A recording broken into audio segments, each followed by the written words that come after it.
Bonjour à toutes, bonjour à tous. Bonjour. Bienvenue à cette session Intégrer le Dharma. On va avoir 4 sessions d'1 heure pour réfléchir à cette problématique importante pour tout méditant. Donc voilà comment on va procéder.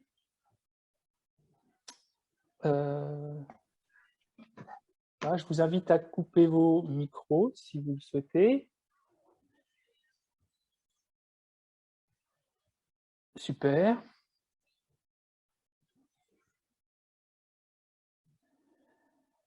Donc, intégrer le Dharma pour quelqu'un qui médite, c'est essentiel, savoir comment faire. Intégrer le Dharma, ça veut dire prendre un contenu intellectuel qu'on aura écouté ou entendu, ou qu'on aura vu dans un livre, et comment on va l'amener dans notre expérience, comment on va l'intégrer pour qu'il devienne notre expérience. Donc, ces 4 sessions vont être vouées à comprendre un peu mieux le mécanisme profond qui préside à cette transformation d'une instruction comme elle a été perçue à quelque chose qui devient notre expérience. Ce qu'on va voir dans ces 4 sessions, c'est bien évidemment revoir tous ensemble ce qu'est la méditation. Et pour ceux qui sont déjà familiers avec la méditation, on va peut-être aller un peu plus loin dans la compréhension de ce qu'est la méditation. Parce que si on pense qu'il suffit simplement d'être assis en tailleur et de penser, le bouddhisme dit ben ça, c'est absolument pas de la méditation. La méditation, c'est un type d'esprit particulier qui est engagé dans une action bien particulière de méditer. Il y a 2 types de méditation, la méditation de placement, la méditation analytique, et ça fait partie des étapes de l'intégration. Donc, toutes ces 4 sessions vont être tournées vers ces 3 sagesses qu'on va définir petit à petit, de manière graduelle. Demain, on va essayer d'appliquer ces 3 sagesses. On va faire une expérience tous ensemble pour essayer de prendre un sujet particulier. Je ne sais pas encore si ça va être le souffle ou si ça va être l'amour. Et essayer vraiment de pratiquer ces 3 sagesses pour avoir un plan d'action cohérent sur comment on peut faire en sorte de mieux intégrer le Dharma. Et vous allez voir que ça va questionner en nous pas mal de choses sur notre pratique individuelle. Est-ce qu'on est plus quelqu'un qui passe du temps à réfléchir, à écouter des enseignements ou à méditer? Donc c'est vraiment aussi dans ces 2 sessions ce matin de questionner notre pratique. Parce que ce qu'on va voir ce matin, c'est des instructions qu'on trouve dans le Lamrim Chenmo de Lama Tsongkhapa. C'est un livre qui condense toutes les grandes méditations du bouddhisme tibétain, donc c'est-à-dire tous les thèmes sur lesquels on peut réfléchir. Et il y a à l'intérieur du premier volume des instructions sur la méditation, et on pense que c'est simplement de la technique, il n'y a rien à méditer. Mais on peut méditer sur la méditation aussi. On peut méditer pour comprendre si la procédure qu'on emploie dans la méditation est la bonne. Parce que tant qu'on n'emploie pas la procédure correcte dans la méditation ne va pas produire ces résultats qui vont être une intégration profonde des informations qu'on aura reçues dans notre expérience. OK ?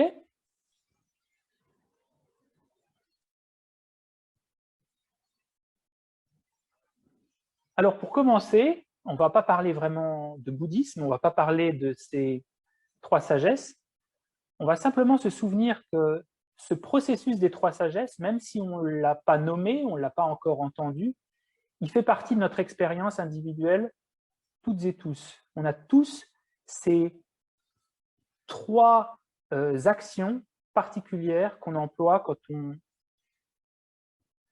entend quelque chose, qu'on réfléchit sur cette chose et qu'on essaie de transformer cette chose dans notre expérience. Alors, je vais prendre un exemple,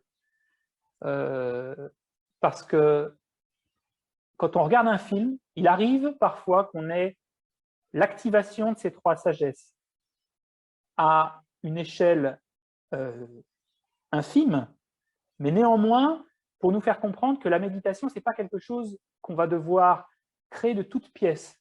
C'est quelque chose qu'on va devoir transformer de la manière dont on médite actuellement dans la vie de tous les jours, parce qu'on médite tous d'une manière ou d'une autre, parfois mal, et transformer cette manière incomplète de méditer en quelque chose de dynamique, de profond et de puissant. Donc, il y a quelques années, et j'ai dû choisir un film parce que je vais vous dire la fin du film, j'ai dû choisir un vieux film, hein, parce que aujourd'hui, depuis qu'on a ce mot spoilé, je ne sais pas ce qui se passe, mais on ne peut plus dire la fin d'un film, c'est impossible. Avant, on pouvait raconter la fin d'un film, maintenant, les gens deviennent très, très... non, me dis surtout pas la fin. Donc, il m'a fallu, pour que je puisse vous raconter la fin d'un film, qui est important dans la compréhension des trois sagesses, que je choisisse un très vieux film. Donc, j'ai choisi Citizen Kane, qui est un film d'Orson Welles des années 40 ou 50, je crois, très très vieux film, en noir et blanc. En plus, si vous ne regardez pas de film en noir et blanc jamais, vous dire la fin, ça ne vous posera pas tellement de problèmes. Donc ce film, il raconte l'histoire d'un homme qui, quand il est enfant, vit dans une famille pauvre, je crois que c'est du Montana, et ses parents découvrent une mine d'or sur son terrain, et très rapidement, ils deviennent riches. Alors, quelqu'un demande s'il y a du son. Oui, il y a du son, tant mieux. Il devient très riche et il est envoyé par sa famille pour étudier. Et l'image de départ, c'est lui qui est en train de jouer dans la neige et ses parents qui l'extirpent de ce jeu pour aller l'emmener par un précepteur, un tuteur qui l'emmène à la ville pour étudier. Et tout le film est raconté sous le point de vue d'un journaliste qui, au moment de sa mort, à ce personnage, Citizen Kane, Charles Foster Kane, le dernier moment avant de mourir, il a une boule en plastique avec des petits flocons, vous savez, les boules qu'on appuie comme ça, et au moment de mourir, il dit « rosebud », il dit « bouton de rose ». Et en fait, le journaliste qui a entendu ça, il essaie de mener l'enquête sur la vie de ce personnage pour comprendre qu'est-ce qui s'est passé, pourquoi il a dit ce mot, qu'est-ce que ça veut dire, est-ce que ça veut dire quelque chose, est-ce que c'était le nom d'une de ses maîtresses, qu'est-ce que ça pouvait bien vouloir dire.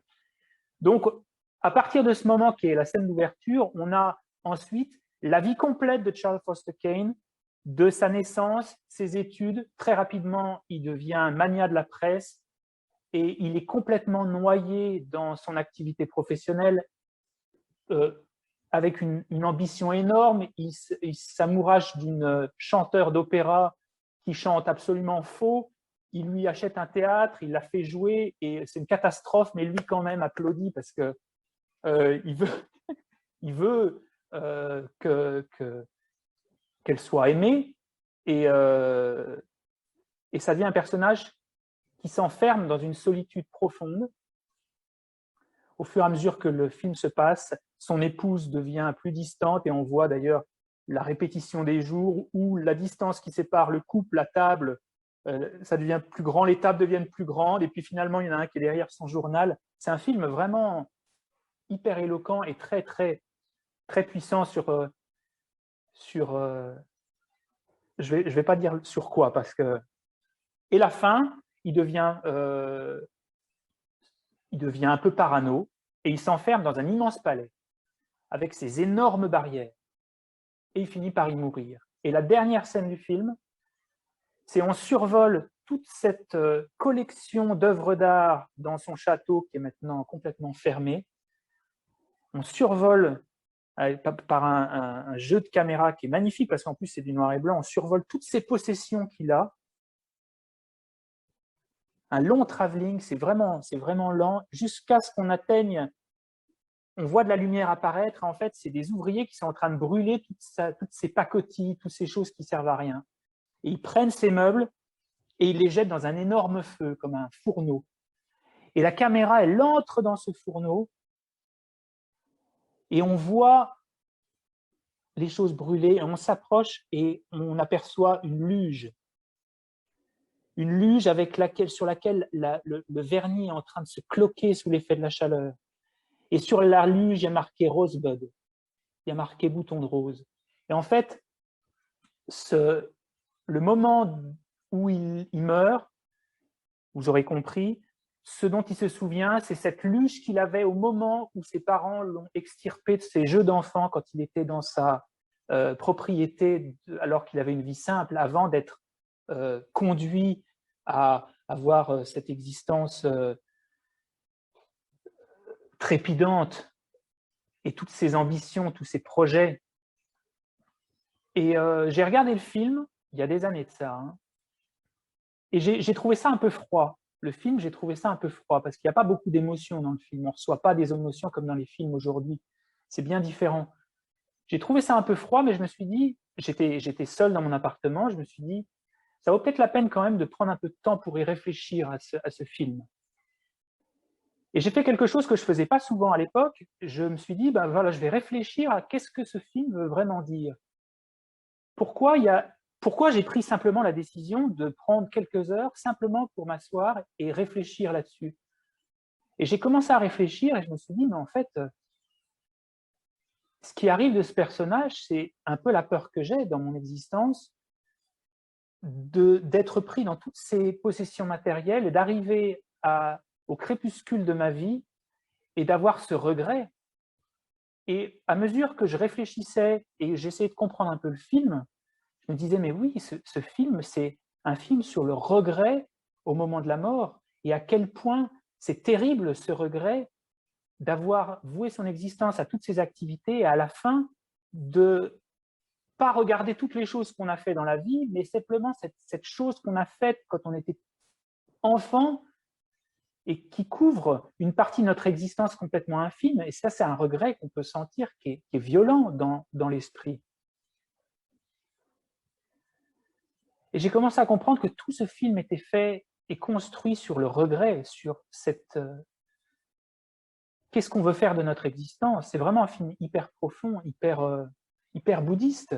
C'est une problématique qu'on retrouve beaucoup dans les enseignements bouddhistes. Qu'est-ce qu'on veut faire de son existence? Et à mesure que je passais du temps à réfléchir, je commençais à me sentir ému parce que je voyais que ça racontait quelque chose de moi aussi, ce film. Ce n'était pas simplement des images extérieures sur un écran d'ordinateur, c'était quelque chose qui, si j'y réfléchissais un peu, pouvait me raconter quelque chose de ma vie aussi. Et ça a duré 2 heures, et plus je réfléchissais, plus ça commençait à m'émouvoir. Le film en soi, quand je l'ai entendu, ne m'a pas vraiment ému. Et c'est toute cette activité de réfléchir, je ne vais pas parler d'intégrer, de l'amener à l'aune de mon existence, qui a fait que j'ai commencé à être très, très ému. Et c'est absolument pas quelque chose qui est arrivé quand j'ai terminé le film. C'est après seulement pas mal de temps de réflexion. Et à la fin, j'étais tellement ému que j'avais même plus besoin de réfléchir. J'étais complètement traversé par ce sens de me dire, je ne veux pas avoir de regrets à la fin de ma vie. Je ne veux pas avoir de regrets qu'au crépuscule de ma vie, je sois devant toutes ces choses que je n'ai pas voulu. Et là, j'avais même plus besoin d'y réfléchir. J'avais même plus besoin de vouer une activité intellectuelle. Le sens était totalement présent en moi. Et ça a duré quelques instants peut-être. Mais ça, à la fin, quand j'ai senti que j'avais ce sens totalement présent en moi, je pense que l'effet transformateur de cette expérience était beaucoup plus puissant que simplement l'effet de terminer le film, de fermer mon ordi et de passer à autre chose. C'est le temps qu'il a fallu après de réflexion qui a permis que cette chose prenne naissance en moi profondément, s'installe, vibre et me pousse à l'action. Alors, je ne dis pas que ça a changé ma vie à partir du moment où j'ai passé ces 2 heures à réfléchir et avoir ces pensées-là, mais ça a été une condition sans doute assez importante à me dire, voilà, qu'est-ce qu'on fait aussi de notre existence? Alors, vous allez me dire, en quoi c'est lié à ce qu'on va voir aujourd'hui? Ben, dans ces étapes que j'ai traversées, mais je ne le dis pas parce que c'est unique, on va essayer de faire cette méditation où chacun de vous doit voir que ces étapes des 3 sagesses, on les emploie tous et toutes. il arrive toujours un moment de notre existence où on emploie ces trois sagesses pour prendre des décisions importantes, pour changer d'orientation, pour s'extirper d'une relation toxique.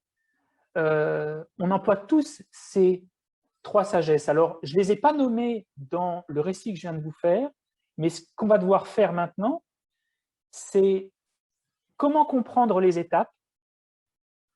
Nous, on va disséquer un peu cette expérience-là ou d'autres, comprendre les étapes qui sont derrière cette expérience qui a conduit à une forme de résonance puissante, parce que c'est ça qu'on veut quand on écoute le Dharma, quand on écoute ces enseignements bouddhistes, on ne veut pas simplement fermer le livre et puis se dire « Oh ouais, ok, bon, ça fait sens ». On veut que ces choses-là, elles nous émeuvent, elles nous transforment, elles questionnent notre existence jusqu'à temps qu'elles se transforment en action, d'où ce thème d'intégrer le Dharma. Donc on va essayer de comprendre les étapes, on va essayer de comprendre comment les répliquer, ces étapes, et en plus, comment les faire mieux. Parce que cette histoire que je viens de raconter, on ne peut pas dire que j'ai vraiment utilisé le calme mental, la méditation en un point ou la méditation analytique comme on l'entend dans le bouddhisme. Donc comment est-ce qu'on peut faire mieux maintenant? Parce que tout le principe de ces trois sagesses, c'est comment intégrer le Dharma en le faisant mieux que ce qu'on fait dans la vie de tous les jours, en le faisant avec des objets qui sont susceptibles de nous apporter des expériences satisfaisantes, parce que vous allez voir que dans la méditation qu'on va faire tout à l'heure, on va comprendre qu'on fait beaucoup de méditation, tous et toutes, mais parfois avec des objets merdiques, hein, la colère, les défauts de quelqu'un. On fait ces méditations où, comme dans l'expérience du film, on répète les choses. Ah non, cette personne, ah non, mais qu'elle est bête, en fait, je pense qu'elle est comme ça, je pense qu'elle est née comme ça. Et on fait tous ces méditations merdiques. On en fait des bonnes aussi, des méditations, c'est ce qui nous permet de changer, de transformer certains des aspects de notre existence. Donc cette première session, c'est déjà de penser qu'il ne s'agit pas de chercher la méditation ailleurs, il s'agit de transformer un processus naturel qu'on fait tous et toutes, et de le faire mieux, et de le faire de manière plus puissante. Et c'est ce qu'on va faire pendant ces 4 sessions, c'est réorienter ce processus naturel pour être sûr qu'on le fait bien et pour être sûr qu'on le fait jusqu'au bout. Parce que très souvent, on s'arrête. Donc, on va aussi questionner dans ces 4 sessions, mais où je m'arrête dans le processus d'intégration. Parce que si j'ai l'impression de méditer en simplement fermant les yeux et en réfléchissant, en fait, je n'ai pas encore commencé à méditer. Et si j'ai l'impression d'être, je prends l'exemple d'un voyage, d'être parti au Japon quand je suis simplement en train de regarder une vidéo sur des gens qui font des mochis, par exemple, au Japon, et que j'ai l'impression que c'est la fin, il n'y a pas d'autres étapes, ben, je ne vais jamais aller au Japon. Et de la même manière pour la méditation, si on pense que ce qu'on fait, c'est le point final de la méditation, alors que c'est simplement une étape et qu'il y a plein d'autres étapes, eh ben, la transformation intérieure, l'intégration du dharma, des enseignements, quand on dit dharma, c'est les enseignements, c'est les conseils, toutes ces choses qu'on va pouvoir, sur lesquelles on va pouvoir réfléchir. Si j'ai l'impression que simplement m'asseoir et réfléchir, c'est méditer, eh ben, je ne vais pas activer en moi tous les leviers pour être sûr que ces choses résonnent totalement, profondément et puissamment en moi.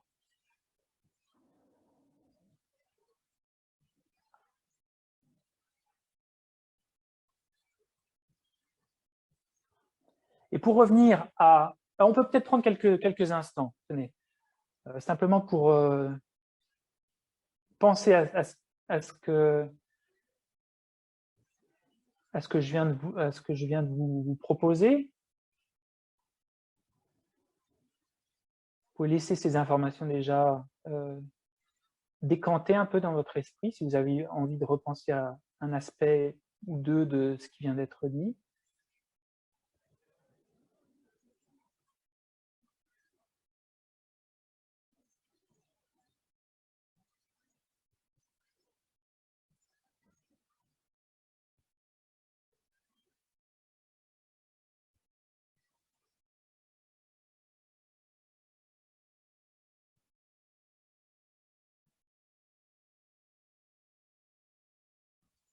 c'est important de permettre au temps aussi. Hein. On vient de le voir dans cet exemple qu'on a tous eu, c'est le temps qu'on voue à une action qui fait que les choses finissent par résonner aussi. Là, le simple fait qu'on ouvre quelques minutes pour que vous puissiez chacun repenser à ces choses, essayer de voir est-ce que ça dit quelque chose de moi ou pas, c'est déjà une chose importante.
Ok, très bien.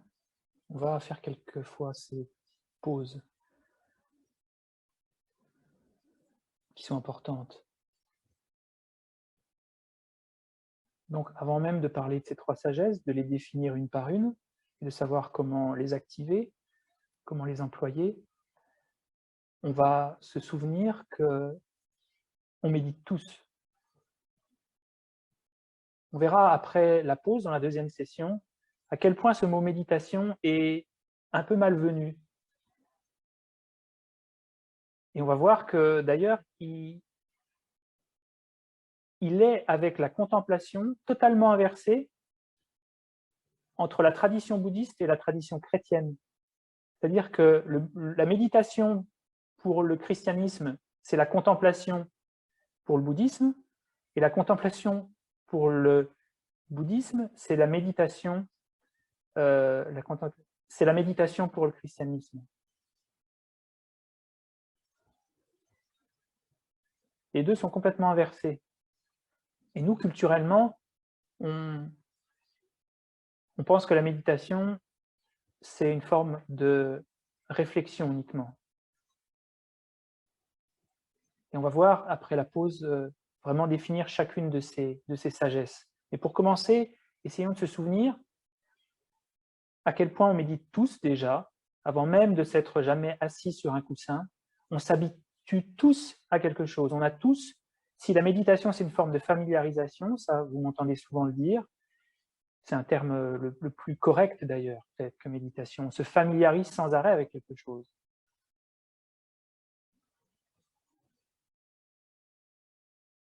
Surtout les choses qu'on aime ou les choses qu'on déteste. On se familiarise, c'est-à-dire qu'on les rumine. La rumination, c'est une forme de méditation, c'est une forme de familiarisation. Merdique, oui, certes, mais c'est une forme de méditation. Parce qu'on se familiarise. Et on n'y peut rien. Le problème de la méditation, c'est que celle qu'on va proposer, c'est celle qu'on décide. Ce n'est pas elle qui nous force, c'est celle sur laquelle on a un empire, on a une responsabilité, on peut la piloter, cette méditation. La rumination, c'est quelque chose qui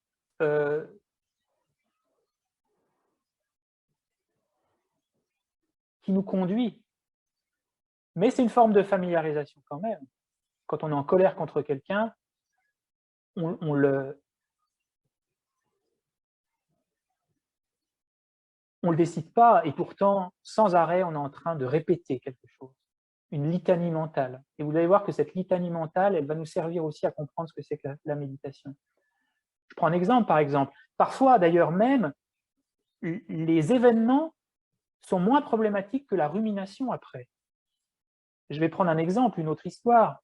Il y a peu de temps, je voulais aller observer dans l'est de la France, en Franche-Comté, un nid de faucons pèlerins. Mon frère m'avait dit, oui, tu peux y aller, il y a un petit chemin. Enfin, il n'y a pas vraiment de petit chemin, c'est une falaise. Et une fois que tu es au nid de faucons, tu peux voir les faucons pèlerins, et puis après, tu peux rejoindre un chemin de plus haut. J'y suis allé avec mon petit frère, et il s'est avéré qu'il n'y avait pas du tout de chemin. C'était vraiment une falaise avec une corde qu'avaient laissé les ornithologues, peut-être, pour aller observer le nid des faucons. Vous savez, ces cordes de balançoire qui ne sont pas du tout des cordes d'escalade et qui, dès qu'il y a un peu de soleil, elles se mettent à craqueler. Et je suis monté sur cette falaise qui était abrupte, elle faisait plus de 10 mètres de haut, à bout de bras, sans harnais, sans rien. Mon petit frère avait 18 ans. Et moi, je suis monté comme ça et je suis allé au-dessus et j'ai vu que la corde, elle était posée sur un petit arbre qui était complètement pourri. Donc, la corde aurait pu complètement casser quand moi, j'étais en train de monter. Donc, j'ai pris la corde, je l'ai enroulée autour de ma taille et j'ai commencé à soulever mon petit frère pour qu'il vienne se hisser sur la plateforme, ce qui était déjà assez inconscient. Et à mesure que mon petit frère avançait, je sentais mes pieds qui se dérobaient sous moi. Ils étaient accrochés dans la terre et ils se dérobaient. Et si mon petit frère n'était pas arrivé, je pense qu'en 30 secondes, je lâchais la corde ou je partais avec. Et c'était une des deux falaises. La deuxième falaise, on était obligé de monter à travers des ronces avec cette corde aussi.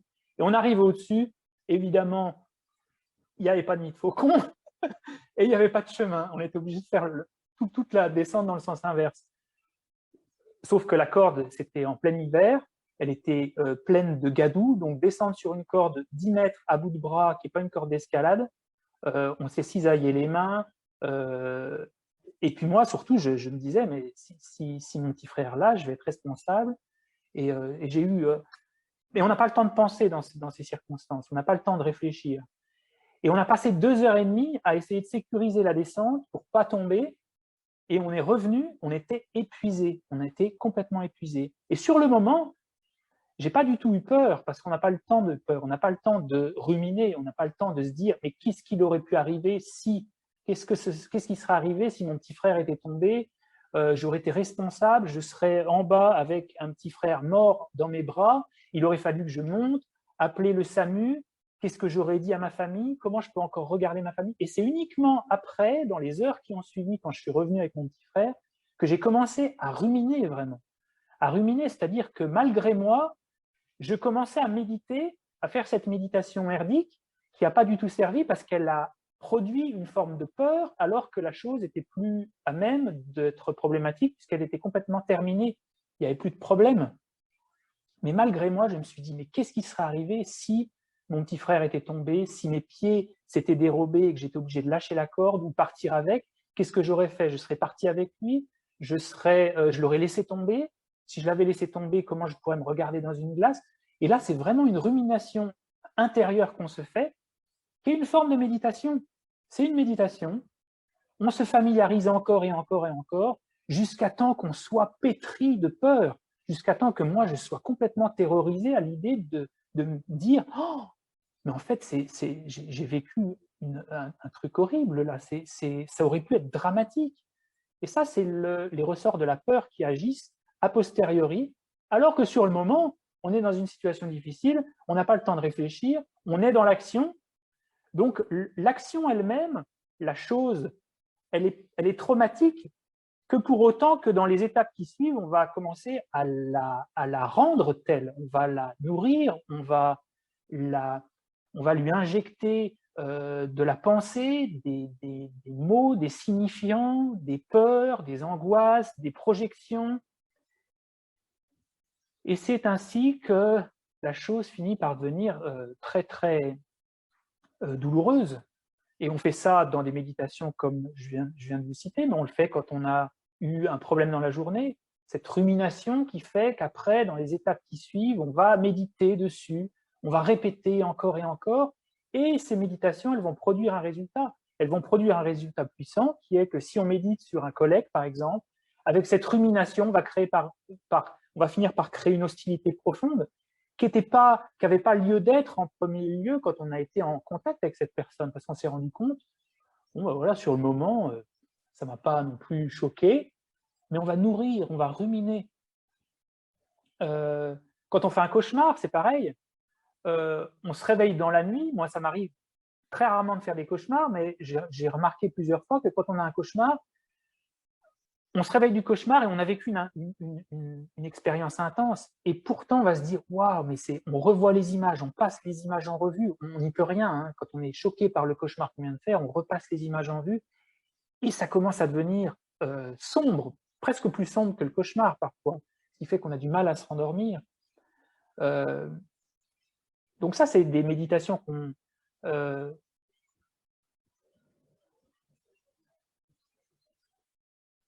c'est des méditations qu'on ne maîtrise pas tellement, mais il y en a plein des méditations qu'on maîtrise quand on veut changer de vie, par exemple, et qu'on fait un point, qu'on se dit « non, non, mais ça, cette situation-là, j'en peux plus de ça ». Ou quand on a envie de changer de diète, ou quand on a envie de mettre fin à une relation, c'est toute cette familiarisation avec les problèmes de notre situation présente, par exemple. Et sans cette familiarisation répétée, c'est difficile de créer un résultat. Parce que les choses, il faut qu'elles chauffent. C'est comme quand on frotte des pièces de bois, il faut qu'on les frotte un moment avant que le feu prenne. Toutes les transformations intérieures, beaucoup en tout cas, beaucoup, après ça dépend des empreintes karmiques, mais beaucoup dépendent d'une friction intérieure répétée encore et encore. Surtout que ces choses qu'on essaie de développer dans le dharma, elles ne sont pas évidentes, elles ne sont pas automatiques. L'amour, la bienveillance, la compassion, l'altruisme, la sagesse, toutes ces choses-là, elles ont besoin, en plus, qu'on aille un peu dans une direction différente du mode d'appréhension et du mode de pensée habituel. Donc non seulement on doit s'habituer, mais on doit défaire aussi ces modes, ces schémas répétés. On fait tous et toutes ces méditations. Il arrive toujours un moment dans la vie où on prend des grandes décisions, et ces décisions, on peut se lever le matin en se disant « Waouh, ça y est, je l'ai pris ». Et pourtant, si on regarde bien, elles ont été mûries certainement par de nombreux facteurs, et l'un d'entre eux est peut-être cette réflexion répétée, encore et encore, cette habitude, cette familiarisation.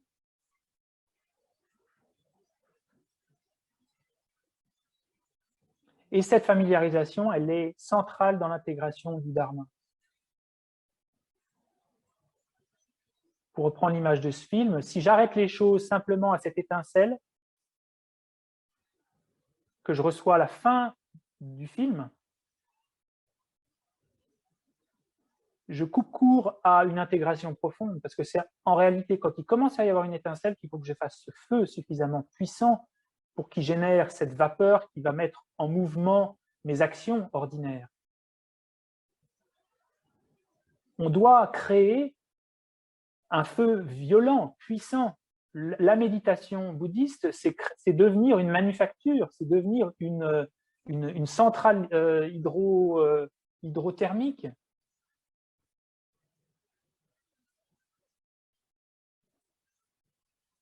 Et quand on lit un livre ou on entend un enseignement, on a quoi? On a une étincelle peut-être. Parfois on dit « Ah waouh !» Parfois ça nous émeut. Et si on n'active pas cette étincelle et qu'on s'arrête là,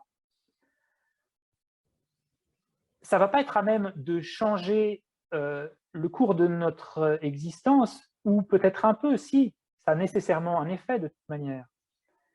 Mais quand on essaie de contrecarrer le feu des perturbations mentales comme la colère, par exemple, et qu'on pense que la colère, on peut contrecarrer ce feu sur lequel on a une habitude sempiternelle d'activer ce feu. Si on pense qu'on peut éteindre un feu avec une micro-goutte de ce qui a été produit par entendre un enseignement sur la compassion et la sagesse, l'équivalent physique est impossible. Ce n'est pas avec une goutte qu'on va éteindre un feu, c'est avec une bouteille d'eau, avec un extincteur, avec un canadair. C'est avec une grande quantité de cette chose-là.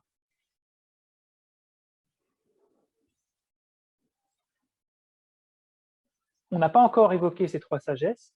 On va le faire dans la deuxième session, mais là, on essaie simplement de comprendre la justification de la familiarisation dans le processus de transformation intérieure profond. Il faut vraiment qu'il y ait ce mode intérieur de pensée, de familiarisation.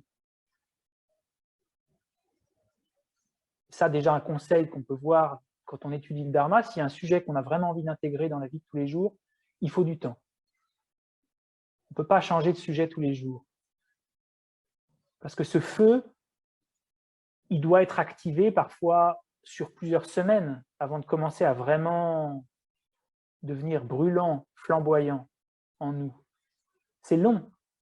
Donc il faut parfois être téméraire et persévérer sur un sujet qui est peut-être le sujet qu'on a le plus besoin de traiter aujourd'hui. Mais pas lâcher l'affaire, parce que c'est ces sujets importants qui développent en nous le plus de perturbations qui sont prioritaires.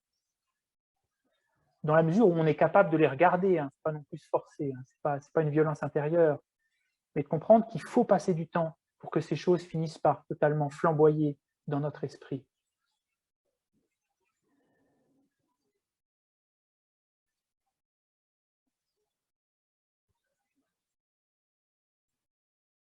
Ok, alors on va prendre quelques minutes, on va faire 5 minutes de calme mental déjà.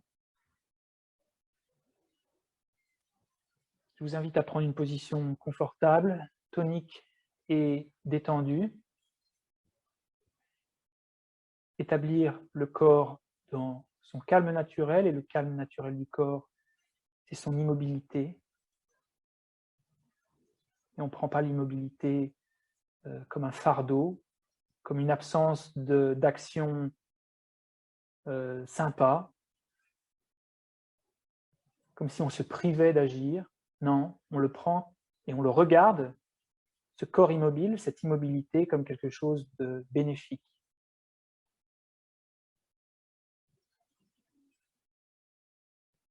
Comme si on attendait qu'une eau trouble se décante pour pouvoir regarder dans ses profondeurs. Installons le corps dans son immobilité naturelle et simplement patientant, simplement par l'observation de ce corps, on arrive déjà à calmer l'esprit.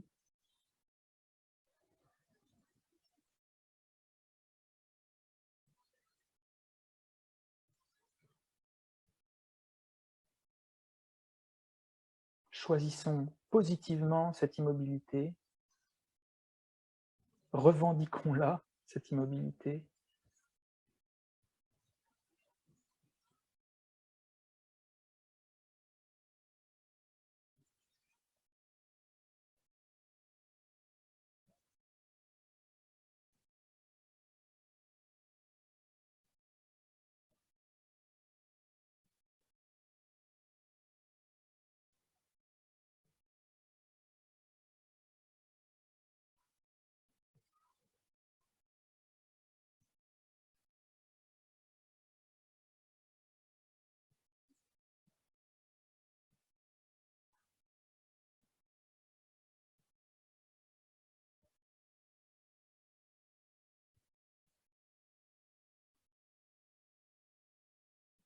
Cette immobilité qui va à l'encontre du mode opératoire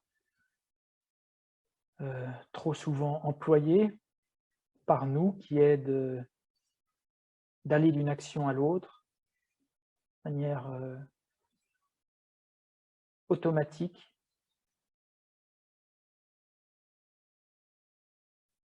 papillonner comme une abeille dans un champ de fleurs, aller d'une fleur sur l'autre sans arrêt, être pris d'une action physique à une autre. Et ça conduit notre esprit à avoir la même qualité, de jamais pouvoir vraiment s'arrêter, de jamais vraiment pouvoir ancrer notre attention sur un sujet particulier. On va voir que cette concentration, elle est centrale dans la familiarisation, la méditation.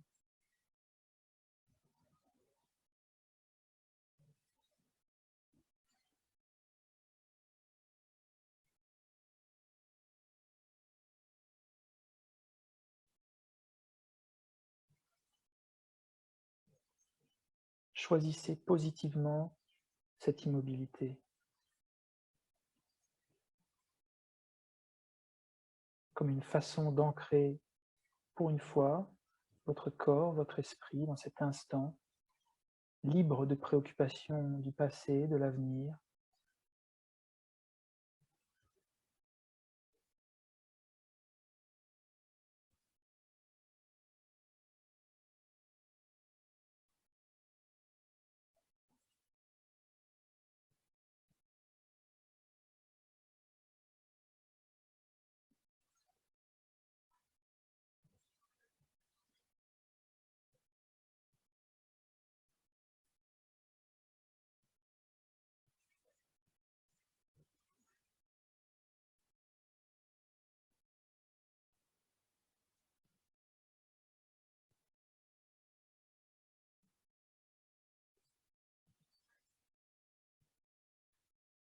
Et on va installer la respiration dans son rythme naturel.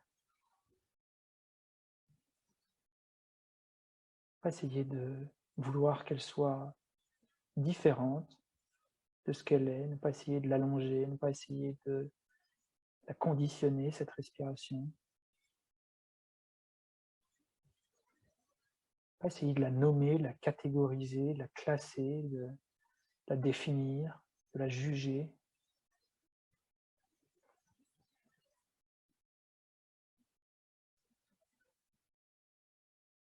Observer son rythme naturel.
Et repensons maintenant à certains moments de notre vie où on a activé fortement cette familiarisation. Vous pouvez le prendre du côté positif de toutes ces décisions que vous avez prises, constructives, ou bien cette rumination, toute cette énergie répétée sur la base de quelque chose qui pouvait être assez neutre finalement, et à quel point cette familiarisation de l'esprit, de répéter, à quel point ça cristallise dans le cas de la rumination, la colère, l'angoisse, la peur, le ressentiment, l'attachement même, l'avidité, et que dans l'autre côté, côté constructif, à quel point cette familiarisation, ça nous permet de nourrir, de devenir le carburant de notre transformation. Donc, je vous laisse choisir, essayer d'explorer quelques-uns de ces événements pour comprendre qu'on médite tous, que cette faculté de familiarisation la possèdent toutes et tous.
Essayez de vous souvenir de ces instants sans partir dans le cinéma de l'esprit, sans partir dans le film.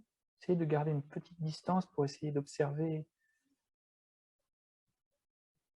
la trame, observer le scénario plutôt que vous laisser emporter dans le film. Voir à quel point, oui, à quel point cette répétition est importante.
Essayez de choisir un événement particulier plutôt que d'en prendre trop d'événements.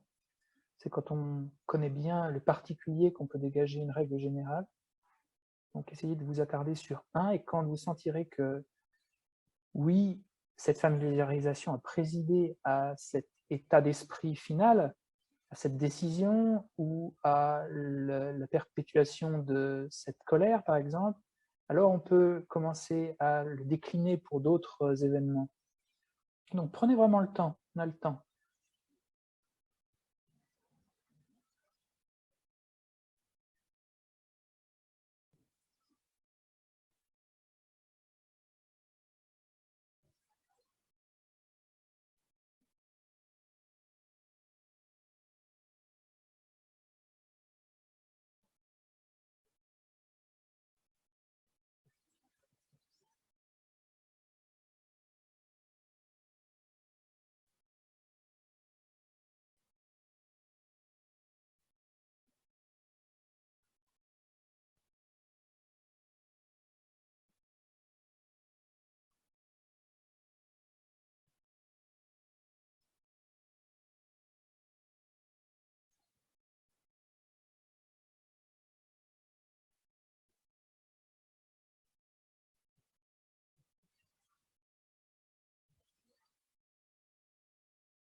Et pour l'événement que vous avez choisi, si vous en avez choisi un, essayez de penser si j'avais pas du tout eu cette familiarisation,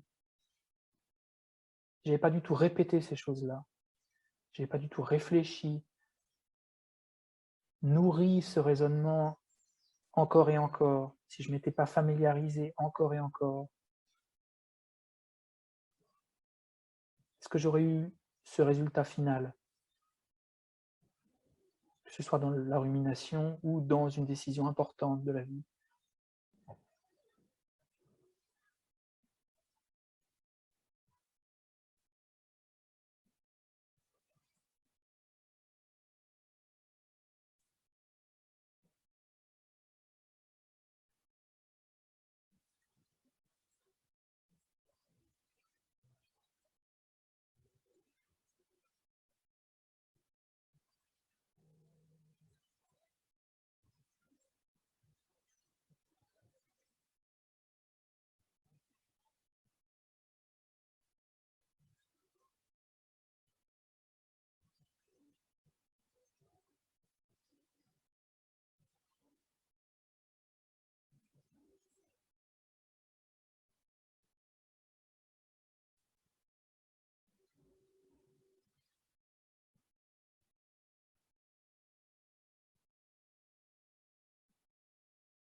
C'est quand on arrive à enlever ces éléments par une expérience de la pensée, si je n'avais pas ruminé ou si je ne m'étais pas familiarisé encore et encore,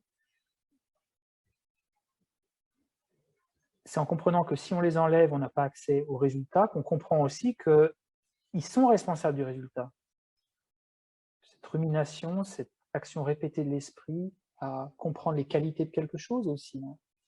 Quand on a envie de changer de travail, c'est comprendre les problèmes qui sont liés à notre travail. Et ça ne vient pas simplement en une fraction de seconde, c'est d'y répéter encore et encore. Oui, mais peut-être que c'est pas là où je devrais être, peut-être que en fait, j'ai des peurs, je reste là parce que... Vous voyez, c'est cette action répétée qui finit par conduire à une décision, à une transformation par l'action, par la parole aussi.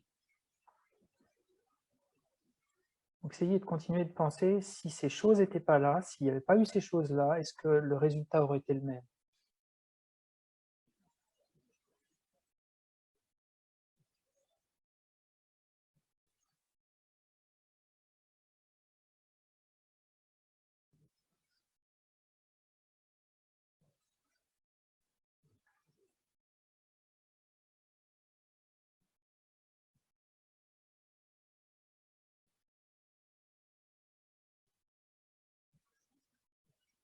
À cette question, vous allez peut-être répondre oui, ce serait le même, mais laissez une chance de le questionner, ça. Et si vous pensez que c'est oui, alors peut-être que l'exemple que vous avez choisi, ou l'événement n'était pas nécessairement le mieux choisi pour cette méditation.